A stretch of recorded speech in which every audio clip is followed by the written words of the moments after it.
తల్లి గర్భములో ఆ శిశువు ఎలా ఎదుగుతూ ఉన్నదో, ఆ శిశువుకి ఎలా జీవం వస్తున్నదో, ఏ విధంగా ఆ బిడ్డ ఉమ్మనీళ్ళలో తిరుగుతున్నదో, ఆ బిడ్డ యొక్క యాద ముద్రలు ఎవరికి మనమందరం కూడా అలా చంటి బిడ్డలాగా బయటకు వచ్చినటువంటి వారమే.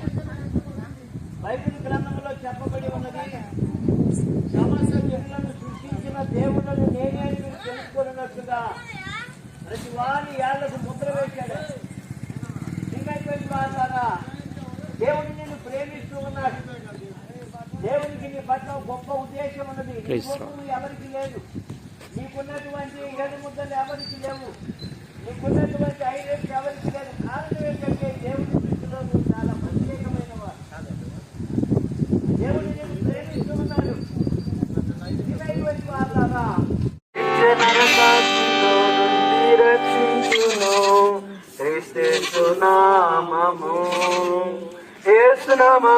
దేవుడని మనము మన నోటితో ఒప్పుకుంటే మనకు రక్షణ కలుగుతుంది. ఇది ఉచితంగా ఇచ్చేటువంటి రక్షణ భాగ్యము. కనుకనే మనం ఏదైనా ఒక ఊరికి వెళ్ళాలి అంటే మనం టికెట్ కొనుక్కుంటాము. అది ఎంతో అమౌంట్ ఇచ్చి కొంటాం.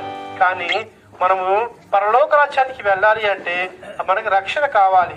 ఆ రక్షణ అనేది దేవుడు ఉచితముగా ఇచ్చుచూ ఉన్నాడు. అది మనకు ఎటువంటి అమౌంట్ పే చేయాల్సిన అవసరం లేదు. అందుకనే ఈ రక్షణ మనకి ఎంతో అవసరమైనది. ఈ రక్షణ ఎలా కలుగుతుంది అంటే మన నోటితో మనము యేసే దేవుడిని ఒప్పుకోవాలి, మన హృదయం విశ్వసించాలి.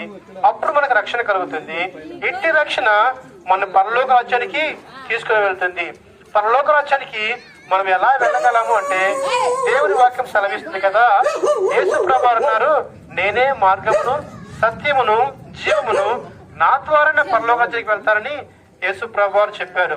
కనుక చాలా మందికి అపోహ కలగొచ్చేమో, పరలోకం ఉందా, మీరు చూసిచ్చారా, ఎట్లా ఉంటది అని అనుకుంటూ ఉంటాం.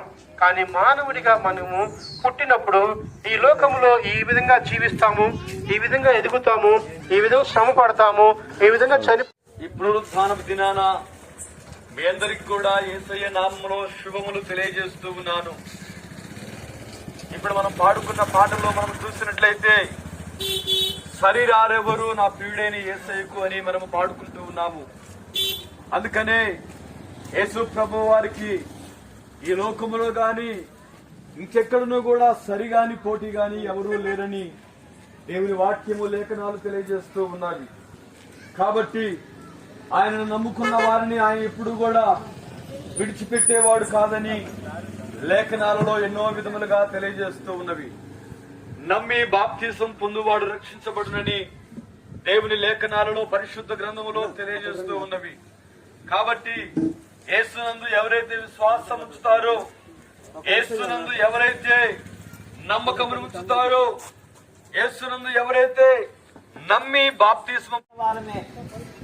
తల్లి గర్భములో ఆ శిశువు ఎలా ఎదుగుతూ ఉన్నదో, ఆ శిశువుకి ఎలా జీవం వస్తున్నదో, ఏ విధంగా ఆ బిడ్డ ఉమ్మనీళ్ళలో తిరుగుతున్నదో, ఆ బిడ్డ యొక్క యాద ముద్రలు ఎవరికి మనమందరం కూడా అలా చంటి బిడ్డలాగా బయటకు వచ్చినటువంటి వారమే.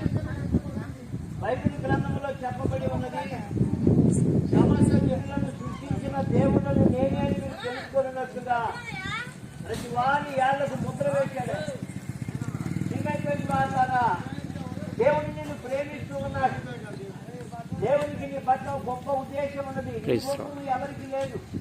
నీకున్నటువంటి 7 ముద్దలు ఎవరికి లేవు. నీకున్నటువంటి 5 ఎవరికి లేదు. కారణం ఏంటంటే దేవుని దృష్టిలో నువ్వు చాలా ప్రత్యేకమైన వారు. దేవుని నిన్ను ప్రేమిస్తూ ఉన్నాడు.